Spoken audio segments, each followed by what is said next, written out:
Na-installan natin lahat kata. Ito na, naka-level support yung car.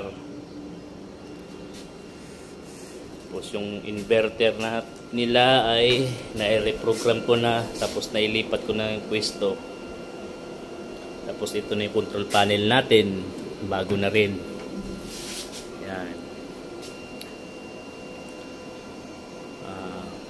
Ready for use na to. Ay tapos naka-reprogram na yung inverter natin. Good na yung ano natin, inverter. Ready for operate na. Yan, breaker, mga relay. Ito yung manual. Tapos dito nakalibil na support yung ano, yung car. Ngayon papatay ko muna yung breaker kasi walang gagamit. Pag bubuhay na nila kat, buksan na lang nila yung panel board.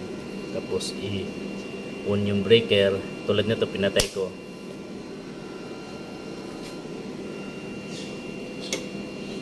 I-on ko pala ulit at yung car doon na lang sa one natin ni ano papuntahin.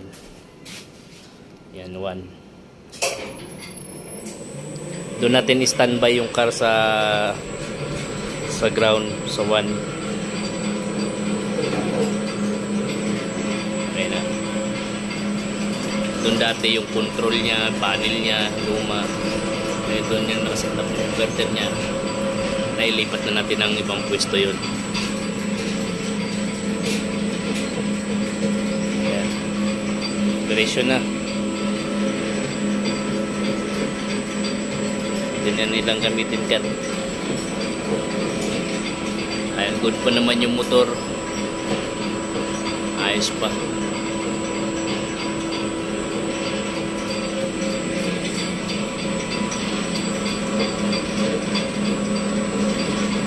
Fourth floor.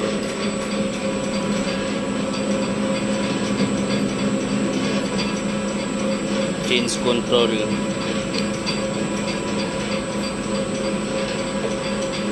Bago lahat pyesa. Automatic na.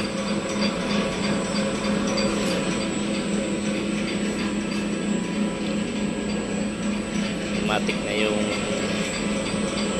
cooling system niya. Doon natin papuntahin sa one yung car. At i-off natin yung breaker pag nasa level na siya. Sa level 1 siya.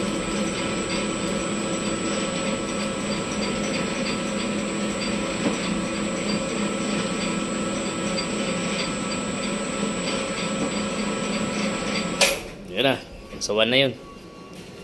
Ngayon, ito yung panel board. Shutdown natin yung breaker kasi hindi pa nila gagamitin at wala pang operasyon nila. Pag gagamitin na nila, buhayin lang nila to. Doon lang nila pataas. May inverter. Shut off na. Close door. Ayan. Ikutin na ganyan. Yan. Tapos pagbubuksan nila, iangat to. Ikot pa kaliwa. Ayan na.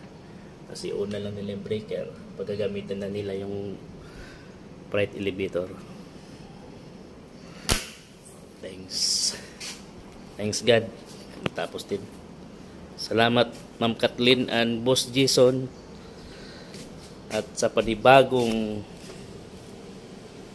rewiring ng electrical ng 4th floor. Sana makasingil na. At kailangan ko ng pera. Thank you.